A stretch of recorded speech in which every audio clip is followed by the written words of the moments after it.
तो last lecture में हम लोग जो है वो एक्सरसाइज 6.1 है मैथमेटिकल मेथड बुक की, और उसकी एक्सरसाइज 6.1 का क्वेश्चन नंबर 2 कर रहे थे। क्वेश्चन नंबर 2 के पहले 2 पार्ट्स तो हम लोगों ने लास्ट भी कर लिए थे। उसके बाद part number 3 and part number 4 जो है वो लास्ट लेक्चर में हम लोगों ने किया था, और जिसमें हम लोगों ने क्वेश्चन में ये चेक करना था कि अगर part number 3 and part number 4 में अगर आपको जो एडिशन और स्केलर मल्टीप्लिकेशन दी हुई हैं, अगर इन एडिशन एंड स्केलर मल्टीप्लिकेशन को फॉलो करें तो आपको जो क्वेश्चन में सेट वी गिवन दिया है जिसमें रियल नंबर के सारे ऑर्डर पेयर्स हैं, वो सेट जो है वो वेक्टर स्पेस बनता है नहीं बनता। तो आपको पता ही है, सबको पता याद है कि किसी भी सेट को वेक्टर स्पेस चेक करने के लिए जो भी आपको एडिशन स्केलर मल्टीप्लिकेशन दी हुई है, under those addition and scalar multiplication अगर किसी सेट को हम लोगों ने वेक्टर स्पेस चेक करना है, तो वो चेक करने के लिए हम लोग जो है वो ये 5 कंडीशन जो है वो चेक करते हैं कि सेटिस्फाई होती हैं या नहीं होती। अगर इन 5 में से कोई एक भी कंडीशन सेटिस्फाई नहीं होती तो हम कहते हैं कि हमारा जो गिवन सेट है वो वेक्टर स्पेस नहीं है। और जो कंडीशन सेटिस्फाई नहीं होती उसको अगर आप पहले ही चेक करके बता देते हैं कि ये वाली कंडीशन सेटिस्फाई नहीं हो रही, तब भी आपके क्वेश्चन में कुछ भी गलती नहीं है, तब भी आपका क्वेश्चन सही है कि प्रूफ हो जाएगा कि आपका गिवन सेट जो है वो वेक्टर स्पेस नहीं है।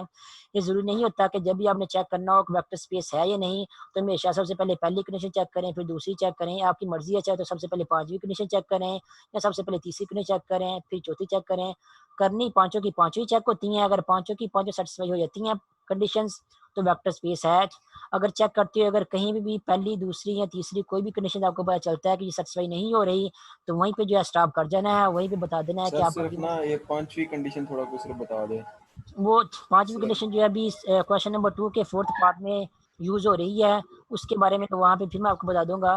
5वीं कंडीशन में ये होता है कि आपका जो गिवन सेट जिसको आप लोगों ने वेक्टर स्पेस प्रूव करना था, जिसको हम कैपिटल वी का नाम इन जनरल देते हैं, और एक दूसरा सेट जिसके ऊपर वेक्टर स्पेस हम लोगों ने प्रूव करना था जिसको कैपिटल एफ या फील्ड का नाम देते हैं। तो 5वीं कंडीशन में ये होता है कि जो भी आपका फील्ड इन्वॉल्व हो रहा है आपके क्वेश्चन में, जो कि ज़्यादातर जो है वो रियल नंबर ही हम यूज़ करते हैं, अदरवाइज रियल नंबर भी हो सकता है, कम्प्लेक्स नंबर भी हो सकता है, सेट ऑफ रैशनल नंबर भी हो सकते हैं, या कोई और भी फील्ड हो सकता है। तो आपको जो भी फील्ड आपके क्वेश्चन में है, इन जनरल अगर फील्ड आपको दिया हुआ हो तो फिर इन जनरल हम मल्टीप्लिकेटिव आइडेंटिटी जो है ना फील्ड में से जो उसको हम 1 लेते हैं। अगर कोई पर्टिकुलर फील्ड दिया हो, फॉर एग्जाम्पल रियल नंबर दिए हुए हैं या कम्प्लेक्स नंबर दिया हुआ है या कोई और फील्ड दिया हुआ है, तो उस फील्ड में आपने देखना है कि उसकी मल्टीप्लिकेटिव आइडेंटिटी जो है वो कौन सी बन रही है।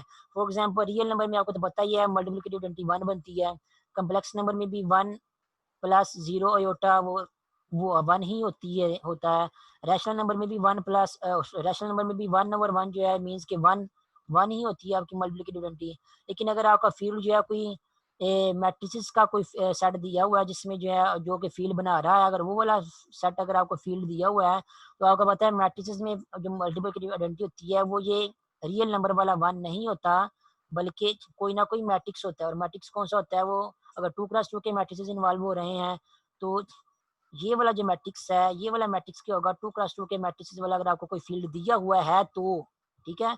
जरूरी नहीं कि हमेशा मैट्रिसेस का सेट फील्ड बने। अगर आपको कोई ऐसा सेट दिया हुआ है मैट्रिसेस का जो कि फील्ड बन रहा है, तो उसके उसमें अगर आप लोगों ने कोई मल्टीप्लिकेटिव आइडेंटिटी देखनी है तो उस केस में आप लोगों ने जो ये मैट्रिक्स देखना है कि ये मैट्रिक्स क्या होगी, आपकी मल्टीप्लिकेटिव आइडेंटिटी होगी। तो कहने का मतलब ये है कि जो भी आपका फील्ड दिया होगा आपने उसमें देख लेना है कि उसकी मल्टीप्लिकेटिव आइडेंटिटी कौन सी है। लेकिन मल्टीप्लिकेटिव आइडेंटिटी जो है ये गिनती वाला 1 है या फिर कोई मैट्रिक्स है या कोई और है। तो ज्यादातर जो है आप लोगों को जो है वो रियल नंबर या कम्प्लेक्स नंबर ही फील्ड दिए गए होते हैं, इसलिए हम जो है वो ज्यादातर ये 1 को जो है वो मल्टीप्लिकेटिव आइडेंटिटी के तौर पे ही यूज करते हैं। लेकिन याद रखना इन जनरल हर सेट की मल्टीप्लिकेटिव आइडेंटिटी जो है वो हमेशा 1 नहीं होती है। अगर वो मैट्रिसेस जो है वो फील्ड जो है आपका सेट वाला है, ओ सॉरी मैट्रिसेस वाला फील्ड है, तो उस केस में मल्टीप्लिकेटिव आइडेंटिटी आपकी जो है वो ये वाली होगी। ठीक है, ज्यादातर हम जो है वो फिर मैं बता दूं हम 1 ही यूज करते हैं, क्योंकि हम जो है वो मैट्रिसेस का जो फील्ड है उसको ज्यादातर या कोई और फील्ड जो है उसको एज ए अपने क्वेश्चन में यूज नहीं करते। हम रियल नंबर या कम्प्लेक्स नंबर को ही एज ए फील्ड यूज करते हैं। तो अगर 5वीं कंडीशन ये है कि आपको कोई भी फील्ड दिया गया है, for example let's say F आपको फील्ड दिया हुआ है, उसकी जो मल्टीप्लिकेटिव आइडेंटिटी होगी, अब देखिए यहाँ पे जनरल बात हो रही है तो इसलिए मल्टीप्लिकेटिव आइडेंटिटी हम यहाँ पे 1 ही ले लिया यहाँ पे समझने के लिए। तो उसकी जो भी मल्टीप्लिकेटिव आइडेंटिटी होगी, फॉर एग्जाम्पल अगर 1 उसकी मल्टीप्लिकेटिव आइडेंटिटी है, तो उसको हम लोगों ने क्या करना है, मल्टीप्लिकेटिव आइडेंटिटी को जो है वो जो गिवन सेट जिसको हम लोगों ने वेक्टर स्पेस प्रूव करना है उसको किसी एक एलिमेंट से जो है वो मल्टीप्लाई करना है। ठीक है, जब मल्टीप्लाई करेंगे, मल्टीप्लिकेशन करने के बाद आंसर हमारे पास जो है यही वी आना चाहिए, जिसके साथ हम लोगों ने जो है वो मल्टीप्लिकेटिव आइडेंटिटी या 1 जो है मल्टीप्लाई किया है, यही वी आना चाहिए हमारे पास। ठीक है, और 1 क्योंकि फील्ड का एलिमेंट है तो मल्टीप्लिकेशन वैसी करनी है जैसे फील्ड की स्केलर मल्टीप्लिकेशन क्वेश्चन में डिफाइन की होगी। जैसे यहाँ पे ए आपका स्केलर है तो स्केलर को किसी वेक्टर गिवन सेट वी के वेक्टर के साथ किस तरह मल्टीप्लाई करना है आप लोगों ने वैसे ही जो है ना 1 को ही मल्टीप्लाई करना है क्योंकि 1 भी आपका स्केलर ही है। जैसे फॉर एग्जांपल यहाँ पे देखें ये स्केलर मल्टीप्लिकेशन डिफाइन हुई है कि किसी भी स्केलर को यहाँ फील्ड के एलिमेंट को, यहाँ पे फील्ड क्या था, रियल नंबर था, तो ए क्या है, रियल नंबर एक एलिमेंट है या फील्ड का एलिमेंट है। तो किसी फील्ड के एलिमेंट को अगर आपने गिवन सेट के जिसको वेक्टर स्पेस प्रूव करना है उसके एलिमेंट से मल्टीप्लाई करना है तो कैसे मल्टीप्लाई करना है कि ए जो है उसको हमारा गिवन सेट कौन सा था, वो आर क्यूब था। आर क्यूब में क्या थे, 3 ट्यूपल थे। तो किसी भी एक, और ये 3 ट्यूपल यू ये वाला कंसिडर किया है यहाँ पे, कोई भी एक लेट से यू, तो ए को जब यू से मल्टीप्लाई करना है तो मीन्स हमने उसको क्या करना है, इस 3 ट्यूपल से मल्टीप्लाई करना है। और कैसे मल्टीप्लिकेशन करनी है, ए को पहले कंपोनेंट के साथ भी मल्टीप्लाई करना है, दूसरे के साथ भी करना है, तीसरे के साथ भी करना है, और ए क्या आपका फील्ड का एलिमेंट है। तो जिस तरह फील्ड के एलिमेंट की मल्टीप्लिकेशन क्वेश्चन में बताई हुई है वैसे ही हम लोगों ने क्या करना है, 1 को भी जो हम लोगों ने जब फील्ड में से ले लेना है, यहाँ पे रियल नंबर फील्ड है तो 1 को भी हम लोग फील्ड में से ले लेना है, और 1 को भी वैसे ही जो है ना वो 3 ट्रिपल के साथ जो मल्टीप्लाई करना है या गिवन सेट के किसी आर्बिट्ररी एलिमेंट के साथ मल्टीप्लाई करना है जिसको आप लोगों ने वेक्टर स्पेस प्रूव करना है, उसके एक आर्बिट्ररी एलिमेंट के साथ मल्टीप्लाई करना है। और मल्टीप्लिकेशन मैं फिर बता रहा हूँ कैसे करनी है, ऐसे करनी है जैसे आपको क्वेश्चन में दी हुई है। यहाँ पे किया ए जो है हर कंपोनेंट के साथ मल्टीप्लाई हो रहा है, तो यहाँ पे 1 भी जो है वन भी क्या होगा, हर कंपोनेंट के साथ जो है वो मल्टीप्लाई होगा।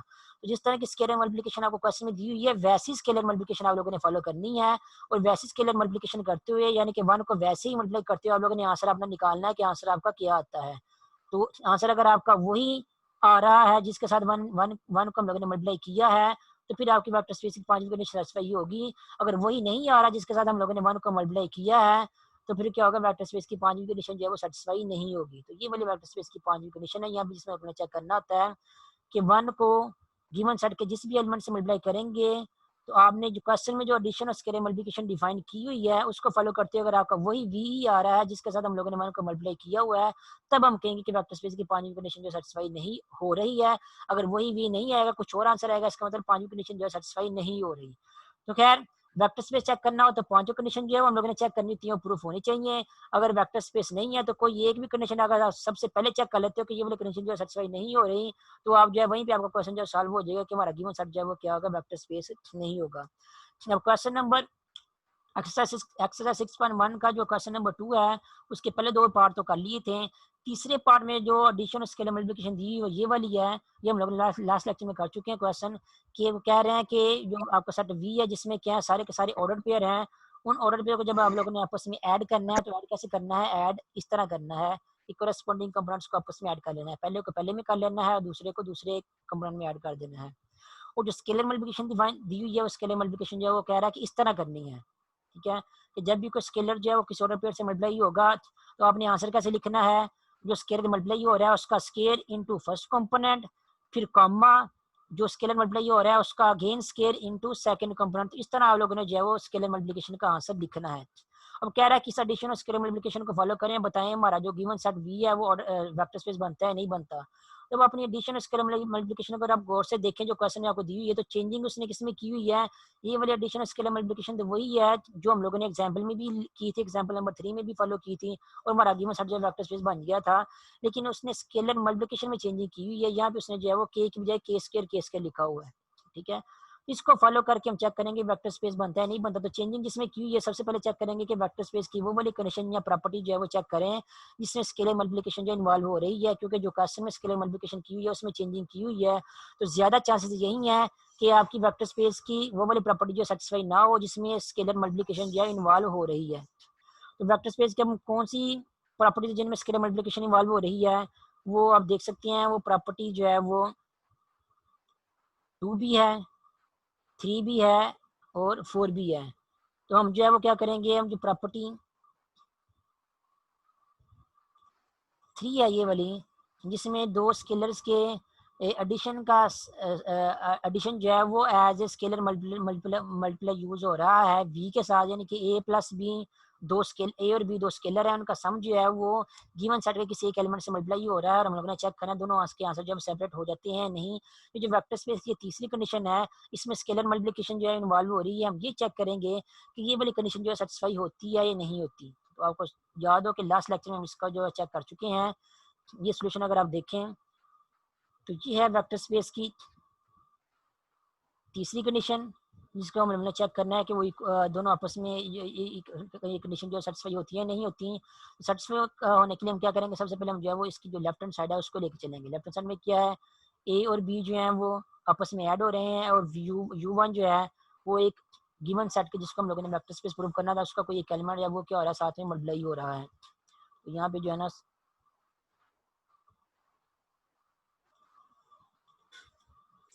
यहाँ पे लिखा हुआ है ये let a comma b belongs to set of real number, और ये जो u1 है ये आपका जो गिवन सेट v जिसमें क्या थे ऑर्डर पेयर थे, उसका कोई ना कोई एक ऑर्डर पेयर है जिसको हम लोगों ने u1 का नाम दे दिया, वो एक कंसिडर कर लिया है। और ये कंडीशन हम लोगों ने सेटिस्फाई चेक करनी है, सेटिस्फाई होती है नहीं। सबसे पहले हम लोग जब लेफ्ट हैंड साइड लेंगे, लेफ्ट हैंड साइड में क्या है a plus B into u1 जो कि ये वाला ऑर्डर पेयर है उसकी जगह ये उसकी वैल्यू पुट कर देंगे a1 b1, और बाहर क्या है a प्लस बी, ये स्केलर है जो कि मल्टीप्लाई हो रहा है। अब स्केलर मल्टीप्लिकेशन कैसे करनी है आप लोगों को याद हो, थर्ड पार्ट में कैसे स्केलर मल्टीप्लिकेशन डिफाइन हुई है कि जब कोई स्केलर जो है वो आपके ऑर्डर पेयर के साथ मल्टीप्लाई होगा तो क्या मल्टीप्लाई होगा, सबसे पहले क्या आएगा, वो जो स्केलर मल्टीप्लाई हो रहा है उसका स्केयर इनटू ऑर्डर पेयर का पहला कंपोनेंट a1, उसके बाद अगेन कॉमा के बाद वही स्केलर का स्केयर आएगा, और साथ में क्या आ जाएगा ऑर्डर पेयर का सेकंड कंपोनेंट आ जाएगा। तो ये हम लोग ने स्केलर मल्टीप्लिकेशन करके लेफ्ट साइड कहाँ से लिख दिया है, इसको हम जो इक्वेशन नंबर 1 का नाम दे देते हैं।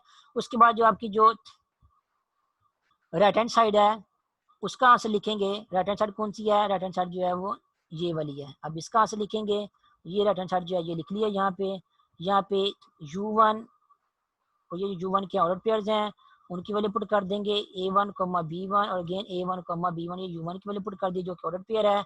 अब इस स्केलर को जो है वो इस ऑर्डर पेयर के साथ मल्टीप्लाई करेंगे, तो मल्टीप्लिकेशन वैसे ही करनी है जैसे क्वेश्चन में दी हुई है। स्केलर जो a है यहाँ पे आएगा उसका स्केयर इनटू पहला कंपोनेंट a1, फिर कॉमा स्केलर जो a है उसका स्केयर इनटू दूसरा कंपोनेंट। तो यहाँ पे ये पहले टर्म जो है वो सॉल्व हो जाएगी। उसके बाद प्लस ये जो स्केलर b है इसको जो है वो इस ऑर्डर पे एक साथ मल्टीप्लाई करेंगे, तो यहाँ पे आंसर क्या आएगा, स्केलर b का स्केयर इनटू पहला कंपोनेंट, फिर कॉमा स्केलर जो b है उसका स्केयर इनटू दूसरा कंपोनेंट। तो ये जो क्या आ जाएगा, ये दूसरी टर्म जो है वो उसकी में जो स्केलर मल्टीप्लिकेशन हो रही है उसका आंसर भी जहाँ पे जो है वो आपका आ जाएगा। उसके बाद नेक्स्ट, अब ये एक ऑर्डर पेयर ये वाला बन गया आपके पास, और एक ऑर्डर पेयर जो है वो ये वाला बन गया। दोनों ऑर्डर पेयर क्या हो रहे हैं, आपस में ऐड हो रहे हैं। अब इन दोनों को क्या करना होगा, हमने आपस में ऐड करना है दोनों ऑर्डर पेयर्स को। याद रखना एडिशन या स्केलर मल्टीप्लिकेशन जो भी हो रही है आपने वही करनी है जो आपको क्वेश्चन में दी। हाँ पूछो सर जो ऊपर फॉर्मूले लिखे हुए हैं ये के वाले, के इंटू मतलब ये वाला के स्क्वायर बन जाएगा मतलब, हाँ और हाँ ऊपर एक सिंगल है, तो इनमें से कोई भी इधर फार्मूला लगा सकते हैं कि जरूरी है कि यही लगाना है?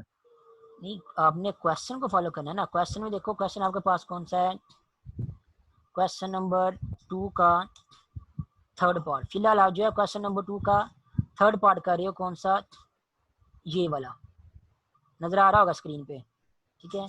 जी सर अब इस आ रहा थर्ड है। पार्ट में जैसे उसने एडिशन करने का कहा है, जैसे उसने स्केलर मल्टीप्लिकेशन का कहा है, हमने जब थर्ड पार्ट का सोल्यूशन कर रहे हैं हमने वैसे ही करनी है। हमने सेकंड पार्ट या फोर्थ पार्ट इसको नहीं देखना, ना ही नीचे वाले को देखना है। जो पार्ट कर रहे हो उसको एज ए क्वेश्चन ही समझो, बाकियों को भूल जाओ फिलहाल। ये ठीक आपके हो गया पास सर। अलग अलग क्वेश्चन है, बस क्या पार्ट्स बनाए हुए हैं, ठीक है। क्वेश्चन आपके पास ठीक हो अलग गया। अलग ही हैं, जस्ट पार्ट बनाए हुए हैं। तो जिस पार्ट को सॉल्व करने लगोगे एक वक्त में, उसी पार्ट में जो एडिशन दी हुई है आपने उसी एडिशन को देखना है उसी वक्त, और उसी पार्ट में जो स्केलर मल्टीप्लिकेशन दी हुई है उसी स्केलर मल्टीप्लिकेशन को देखना है।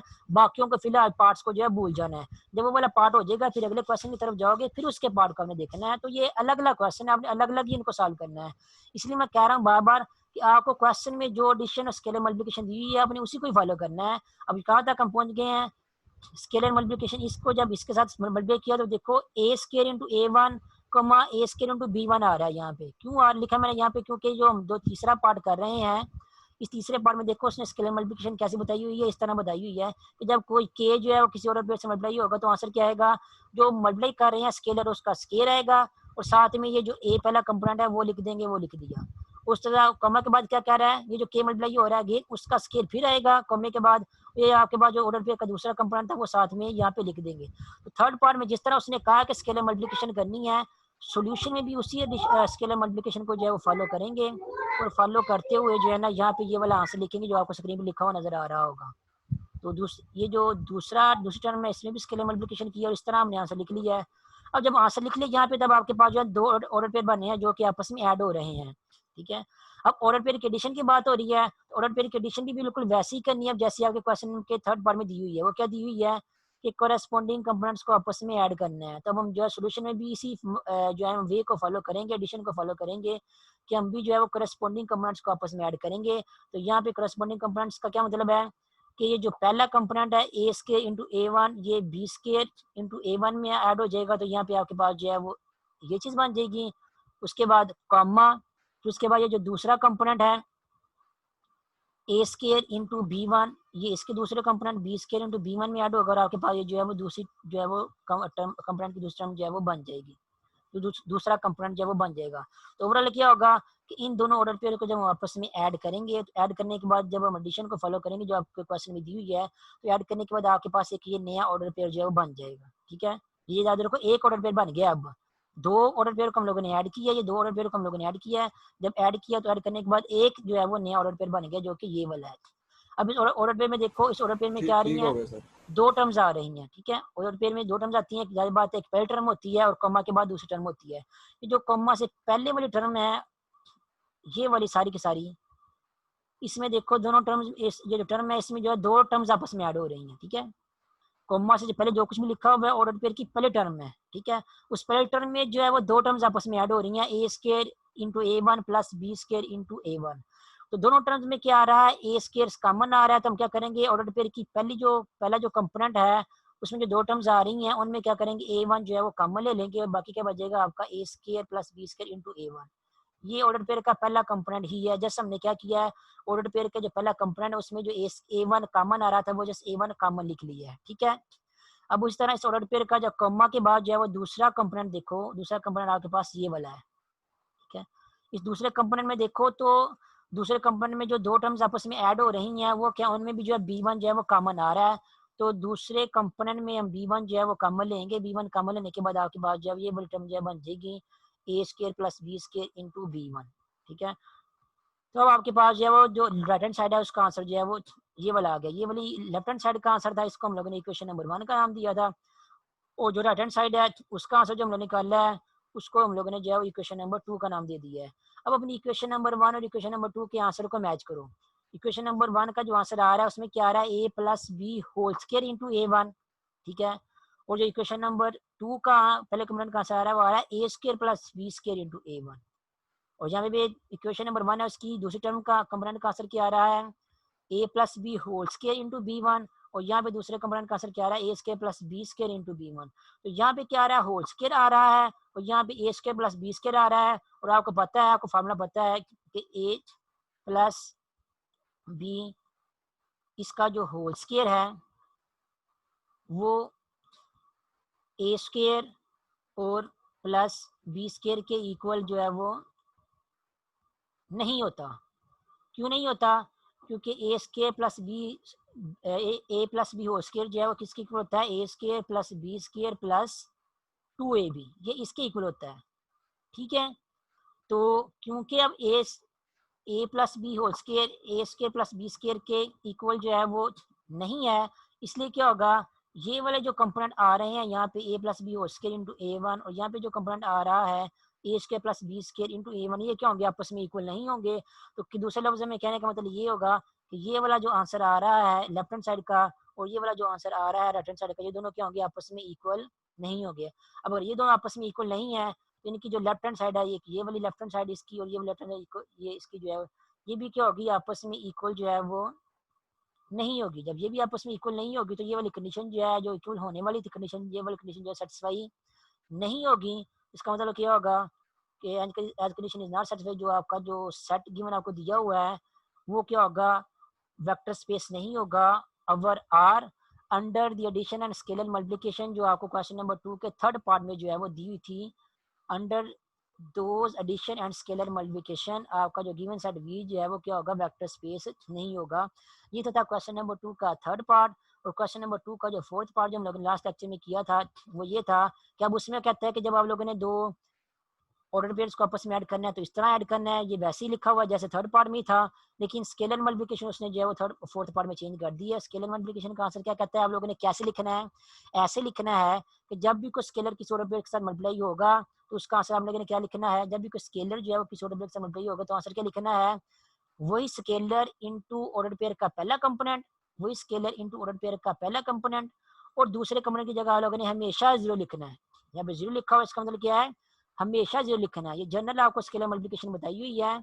इस स्केलर मल्टीप्लिकेशन में क्या कह रहा है, जब भी किसी स्केलर को आपने जो है वो किसी ऑर्डर पेयर के साथ मल्टीप्लाई करना है तो स्केलर को सबसे पहले आप लोगों ने जो है पहले कंपोनेंट के साथ मल्टीप्लाई करके यहाँ पे उसका आंसर लिख देना है के ए, और दूसरे कंपोनेंट की जगह हम लोगों ने क्या कर देना, दूसरे कंपोनेंट की जगह हम लोगों ने हमेशा आंसर में जो है वो जीरो कर देना है। इस तरह हम लोगों ने स्केलर मल्टीप्लिकेशन हम करनी है। तो कहता है अगर इस तरह की स्केलर मल्टीप्लिकेशन को फॉलो करें तो फिर चेक करें आपका गिवन सेट जो है वो वेक्टर स्पेस बनता है या नहीं बनता। अब देखो अगेन उसने स्केलर मल्टीप्लिकेशन में चेंजिंग की है, तो वेक्टर स्पेस चेक करने के लिए भी हम कोशिश करेंगे कि हम वही प्रॉपर्टी चेक करें जिसमें स्केलर मल्टीप्लिकेशन जो है इन्वॉल्व हो रही है। ठीक है, और आपको पता है स्केलर मल्टीप्लिकेशन जो है वो दूसरी तीसरी चौथी और पांचवी कंडीशन सभी में इन्वॉल्व हो रही होती है। तो हम कौन सी करेंगे, क्योंकि हम देखें हमारा आंसर जो जब भी कुछ स्केलर मल्टीप्लाई होता है तो हमारा आंसर में क्या आ रहा है, एक कंपोनेंट जो हमेशा जीरो बन जाता है। ठीक है, तो हम जो है वेक्टर स्पेस की जो पांचवी कंडीशन है वो चेक करेंगे, क्योंकि पांचवी कंडीशन कौन सी है, आपको यहाँ पे दिखाता हूँ। पांचवी कंडीशन जो है वो ये वाली जब भी लेक्चर के स्टार्ट में आप लोगों ने पूछी थी कि जब भी हम फील्ड की मल्टीप्लिकेटिव आइडेंटिटी को गिवन सेट जिसको हम लोगों ने वेक्टर स्पेस प्रूव करना है उसके किसी एलिमेंट से मल्टीप्लाई करेंगे तो आंसर हमारे पास जो है वही एलिमेंट आना चाहिए। तो हमारे पास गिवन सेट क्या है, ऑर्डर्ड पेयर्स हैं, सेट ऑफ ऑर्डर्ड पेयर्स हैं। तो उसमें जब हम ऑर्डर पेयर लेंगे उसको गिवन सेट की मल्टीप्लिकेटिव आइडेंटिटी यानी कि वन के साथ मल्टीप्लाई करेंगे तो मल्टीप्लाई करने के बाद हमारे पास वही ऑर्डर पेयर आंसर में आना चाहिए। और आपको याद हो और क्वेश्चन में क्या दी हुई मुश्किल मल्टीप्लिकेशन दी हुई है कि जो सेकंड कंपोनेंट है वो जीरो हो जाता है। तो वो जो सेकंड कंपोनेंट जीरो हो जाता है, वो जो जीरो हो जाता है वो यहाँ पे कहीं ना कहीं प्रॉब्लम क्रिएट करेगा आपको इस प्रॉपर्टी पांचवी कंडीशन को सेटिस्फाई करवाने में। इसलिए हम कोशिश करेंगे सबसे पहले जो है ये पांचवी कंडीशन ही चेक करें, और ये पांचवी कंडीशन अगर सेटिस्फाई नहीं होगी तो हमारा जो प्रूव हो जाएगा कि हमारा गिवन सेट जो है वेक्टर स्पेस नहीं बनता। तो पांचवी कंडीशन चेक करने के लिए हम क्या करेंगे, ये पांचवी कंडीशन जो यहाँ पे चेक की हुई है आपको स्क्रीन पर नजर आ रहा होगा, ये सारा का सारा ये क्वेश्चन नंबर 2 के फोर्थ पार्ट के केस में पांचवी कंडीशन चेक की हुई है कि जो field set of real number था जो कि फील्ड था उसमें से हम मल्टीप्लिकेटिव आइडेंटिटी जो है वन ले लेंगे। उसके बाद जो गिवन सेट जिसको हम लोगों ने वेक्टर स्पेस प्रूव करना था जिसमें ऑर्डर पेयर्स थे उसमें से कोई ना कोई एक ऑर्डर पेयर ले लेंगे, उसको हमने यू का नाम दे दिया ऑर्डर पेयर को। अब हम लोगों ने प्रूव करना है कि इस वन को, इस मल्टीप्लिकेटिव आइडेंटिटी वन को जब हम इस यू या यू के साथ मल्टीप्लाई करेंगे तो आंसर हमारे पास वही यू जो है वो या स्मॉल बी लिखा हुआ है वही स्मॉल बी एलिमेंट जो है वो आना चाहिए। तो ये तब हमारी पांचवी कंडीशन जो है वेक्टर स्पेस की सेटिस्फाई होगी। तो वो चेक सेटिस्फाई करने के लिए क्या करेंगे, स्टार्ट करेंगे प्रूव यहाँ से, वन को मल्टीप्लाई करेंगे स्मॉल बी के साथ, और स्मॉल बी क्या है आपके पास कोई ना कोई एक ऑर्डर पेयर है गिवन सेट का, तो स्मॉल बी की जगह क्या आ जाएगा, ये ऑर्डर पेयर आ जाएगा। ठीक है, और साइड बी का देखें, साइड में आपका जो वन जो है वो एज ए स्केलर वो मल्टीप्लाई हो रहा है ए कोमा बी के साथ। अब ये जो स्केलर मल्टीप्लिकेशन आप लोगों ने कैसी करनी है, ये वैसी करनी है जैसी आपको क्वेश्चन में स्केलर मल्टीप्लिकेशन करने के लिए कहा हुआ है। यहाँ पे अगर आपको देखें तो स्केलर मल्टीप्लिकेशन करने के लिए क्या कैसे कहा हुआ है, ये कि जब भी आपकी स्केलर को जो है वो किसी और के साथ मल्टीप्लाई करेंगे तो स्केलर जो है सिर्फ पहले कंपोनेंट के साथ मल्टीप्लाई होगा, दूसरा कंपोनेंट क्या हो जाएगा, जीरो हो जाएगा। अब इसी स्केलर मल्टीप्लिकेशन को फॉलो करते हुए हम अपने क्वेश्चन का सोल्यूशन जो है उसकी तरफ जाते हैं। जब स्केलर मल्टीप्लिकेशन करेंगे तो क्या करेंगे, जो वन आपका स्केलर मल्टीप्लाई हो रहा है ऑर्डर पेयर के साथ, इस वन को पहले जो है वो पहले कंपोनेंट के साथ मल्टीप्लाई करेंगे तो आंसर क्या आ जाएगा, वन इंटू ए, और दूसरे कंपोनेंट की जगह बन जाएगा, दूसरे कंपोनेंट की जगह जो है वो हमेशा जीरो बन जाएगा, इसलिए यहाँ पे भी क्या लिख देंगे, जीरो लिख देंगे। उसके बाद नेक्स्ट वन इंटू ए क्या होता है, वन इंटू ए ही होता है क्योंकि वन भी रियल नंबर है ए भी रियल नंबर है। तो वन इंटू ए क्या बन जाएगा, ए बन जाएगा, और दूसरा कंपोनेंट यहाँ पे क्या लिखा, दूसरा कंपोनेंट जीरो का जीरो वैसे ही यहाँ पे आ जाएगा। अब यू क्या, वी क्या है आपके पास, वी क्या है ए कोमा बी, क्लियर कर दूं, वी आपके पास क्या है, वी आपके पास ए कोमा बी, और आपका आंसर क्या आ गया, ए कोमा जीरो। अब ए कोमा जीरो जो है वो ए कोमा बी के इक्वल नहीं होता। ठीक है, यहाँ पे इक्वल नहीं लिखेंगे, और ये कोमा बी किसके इक्वल है, वी के इक्वल है। तो दूसरे लफ्ज में कहने का मतलब ये होगा जब हम वन को जो है वो स्मॉल बी से मल्टीप्लाई करेंगे तो स्मॉल बी से मल्टीप्लाई करने के बाद जब कैलकुलेशन करेंगे तो कैलकुलेशन करने के बाद हमारा आंसर जो है वो स्मॉल बी के इक्वल जो है वो नहीं आएगा। जब स्मॉल वी के इक्वल नहीं आएगा तो हम लिख सकते हैं कि 1 इंटू स्मॉल वी जो है वो स्मॉल वी के इक्वल नहीं आ रहा। कब नहीं आ रहा? जब हम लोगों ने क्वेश्चन नंबर 2 के फोर्थ पार्ट की एडिशन और स्केलर मल्टीप्लिकेशन को फॉलो किया है, तब हमारा जो है ना वो पांचवी कंडीशन जो वेक्टर स्पेस की सेटिस्फाई नहीं हो रही। इसे हम लिख देंगे as this condition is not satisfied. So हमारा जो गिवन सेट वी जो है वो क्या होगा, under this addition and scalar multiplication जो है वो क्या हो जाएगा, वेक्टर स्पेस नहीं होगा ओवर द फील्ड आर। अब लास्ट लेक्चर में एक बात मैं बताने लगा था तो लेक्चर खत्म हो गया था, वो ये थी कि मैं आपको पहले ही बता चुका हूँ कि जरूरी नहीं है कि आप पहली कंडीशन चेक करें, आप तीसरी या तो चौथी कंडीशन या पांचवी कंडीशन भी पहले चेक कर सकते हैं। अब इस क्वेश्चन नंबर 2 के जो है ना वो फोर्थ पार्ट को हम फॉलो करें और वेक्टर स्पेस की जो पांचों कंडीशन है वो पहली कंडीशन से चेक करना शुरू कर दें, तो वो पहली चार कंडीशन जो सेटिस्फाई होती हैं, आपको सोल्यूशन नजर आ रहा होगा। ये क्वेश्चन नंबर 2 का फोर्थ पार्ट है जिसमें लिखी हुई एडिशन स्केलर मल्टीप्लिकेशन आपको नजर आ रही है। वी आपके pass out of order pair है। एडिशन हम लोगों ने जो है वो इस तरह करनी है और स्केलर मल्टीप्लिकेशन इस तरह करनी है। तो अगर इस एडिशन और स्केलर मल्टीप्लिकेशन को फॉलो करें तो आपकी जो वेक्टर स्पेस की पहली चार कंडीशन जो है वो सेटिस्फाई हो जाती है। यहाँ पे की नजर आ रही है आपको। पहली कंडीशन क्या होती है कि हम लोगों ने प्रूव करना है कि हमारा जो गिवन सेट है वो वेक्टर स्पेस वो अंडर एडिशन एबिलियन ग्रुप बनता है नहीं बनता। तो आप स्क्रीन पे सारी कैलकुलेशन देख सकते हैं। इसी एडिशन और स्केलर मल्टीप्लिकेशन को फॉलो करते हुए पहली चार कंडीशन जो है वो चेक की हुई है, तो हमारा जो क्लोजर लॉ भी सेटिस्फाई हो रहा है, यहाँ पे क्लोजर लॉ भी सेटिस्फाई हो जाएगा, एसोसिएटिव लॉ भी सेटिस्फाई हो जाएगा। उसके बाद नेक्स्ट जो है वो एडिटिव आइडेंटिटी जो है 0,0 आपको वो भी आपके क्यों सेट में मिल जाएगी। उसके बाद एडिटिव इनवर्स भी मिल जाएगा, कम्यूटेटिव लॉ भी सेटिस्फाई हो जाएगा। तो हमारा जो गिवन सेट है वो अंडर एडिशन स्केलर मल्टीप्लिकेशन जो आपको क्वेश्चन नंबर 4 में दी हुई है उसके अंडर उनके अंडर जो है वो उसकी जो वेक्टर स्पेस की पहली कंडीशन है, यानी कि वेक्टर स्पेस आपका सेट जो है वो बिलियन ग्रुप बनता है नहीं बनता, वो वाली कंडीशन जो है वो सेटिस्फाई हो जाती है। ये यहाँ लिखा हुआ है। उसके बाद जो वेक्टर स्पेस की जो दूसरी कंडीशन है कि जब भी आप कोई एक स्केलर लें उसको उसने दूसरी जो है ये वाली चेक की हुई है, ये वाली कंडीशन भी सेटिस्फाई होती है। ये सारा का सारा प्रूफ यहाँ पे किया हुआ है उसका। उसके बाद जो एक और कंडीशन है वेक्टर स्पेस की ये वाली कि दो स्केलर आपस में ऐड हो रहे हो, उनको जो है किसी एक बी के एलिमेंट से मल्टीप्लाई करें, आंसर हमारा सेपरेट होना चाहिए। ये भी देखो प्रूफ किया हुआ है, यहाँ पे भी प्रूफ हो जाता है। और उसके बाद जो वेक्टर स्पेस की चौथी कंडीशन है ये वाली कि किसी एक स्केलर को दो गिवन सेट के एलिमेंट्स के सम के साथ मल्टीप्लाई करें तो आंसर जो है वो सेपरेट हो जाए। ये भी यहाँ पे सारा का सारा प्रूफ किया हुआ है, ये भी कंडीशन प्रूफ हो जाती है। लेकिन जब लास्ट वाली पांचवी कंडीशन चेक करने की बारी आती है, तो ये पांचवी कंडीशन मैंने आपको यहाँ पे दिखाई हुई है, जब ये वाली कंडीशन चेक करने की बारी आती है तो ये वाली कंडीशन जो सेटिस्फाई नहीं होती। तो पहले की पारी चार कंडीशन चेक करने के बाद पांचवी कंडीशन पे आके उसको पता चला है क्वेश्चन सॉल्व करने वाले को कि पांचवी कंडीशन सेटिस्फाई नहीं हो रही, इसलिए हमारा जो गिवन सेट है वो वेक्टर स्पेस नहीं है। तो मैं आपको ये बता रहा हूँ कि आप बजाय इसके कि सारी की सारी जो है ना वो प्रॉपर्टीज चेक करें, चेक कर लेंगे तो कोई बात नहीं, आपको जो है आपकी प्रैक्टिस हो जाएगी, आपको आइडिया हो जाएगा कि कौन सी कंडीशन सेटिस्फाई हो रही है कौन सी नहीं हो रही। लेकिन अगर आप अपने आइडिया को अपने कंसेप्ट को यूज करें और अपनी मर्जी वाली कोई कंडीशन पहले चेक करते हैं, फॉर एग्जाम्पल अगर ये पांचवी कंडीशन ही पहले चेक करते हैं और वो पांचवी कंडीशन ही जो है वो सेटिस्फाई नहीं होती, तो आप वहीं फिर बाकी कंडीशन आपको चेक करने की जरूरत नहीं पड़ेगी रहेगी आपकी, आपका क्वेश्चन जो है वहीं सॉल्व हो जाएगा कि आपका जो गिवन सेट है वो क्या होगा, वेक्टर स्पेस नहीं होगा under given addition and scalar multiplication. तो अब आपके पास ये जो सोल्यूशन है ये वाला एक्सरसाइज 6.1 का मुझे आप लोगों के पास मौजूद होगा, मुझे पता है। तो अगर किसी के पास नहीं होगा तो मंगवा लीजिएगा मुझसे CR या GR के थ्रू। तो ये अगर आप इसके प्रूफ को यहाँ से भी दे के पढ़ सकते हैं कि पहली चार कंडीशन जो है वो क्वेश्चन नंबर 2 के फोर्थ पार्ट में जो है पहली चार कंडीशन जो है वेक्टर स्पेस की सेटिस्फाई हो जाती हैं, लेकिन पांचवी कंडीशन जो है वो सेटिस्फाई नहीं होती, इसलिए हम कहेंगे कि हमारा गिवन सेट जो है वो वेक्टर स्पेस नहीं है। और ये जो पहली चार कंडीशन सेटिस्फाई हो जाती हैं, अगर किसी ने इसके प्रूफ को देखना है कि कैसे सॉल्व हो रही है, इसका प्रूफ आप लोगों के पास सोल्यूशन है आप लोगों के पास, ये जो PDF आपको स्क्रीन में नजर आ रही है ये PDF आप लोगों के पास मौजूद है। अगर नहीं भी है तो CR या GR के थ्रू मुझसे मंगवा लीजिएगा। इसके प्रूफ में आप लोग जो है वो देख सकते हैं कि कैसे उसने जो है ना क्वेश्चन सॉल्व करने वाले जो है वो वेक्टर स्पेस की पहली चार कंडीशन जो है मींस ये वाली, फॉर एग्जांपल अगर ये वाली कंडीशन है तो कैसे उसने ये वाली कंडीशन जो है वो क्वेश्चन में जो आपको एडिशन और स्केलर मल्टीप्लिकेशन दी थी उसको फॉलो करते हुए जो है ना प्रूफ की हुई है। पहली चार कंडीशन अपनी प्रैक्टिस के लिए वो यहाँ पे देख के समझ के कर सकती हो, लेकिन जब आप लोगों ने सोल्यूशन करना है तो आप लोगों ने कोशिश करनी है कि सबसे पहले आप जो है वो ये पांचवी कंडीशन ही जो है वो लिख के बता दो कि ये वाली कंडीशन जो है सेटिस्फाई नहीं हो रही, इसलिए हमारा गिवन सेट जो है वेक्टर स्पेस नहीं होगा।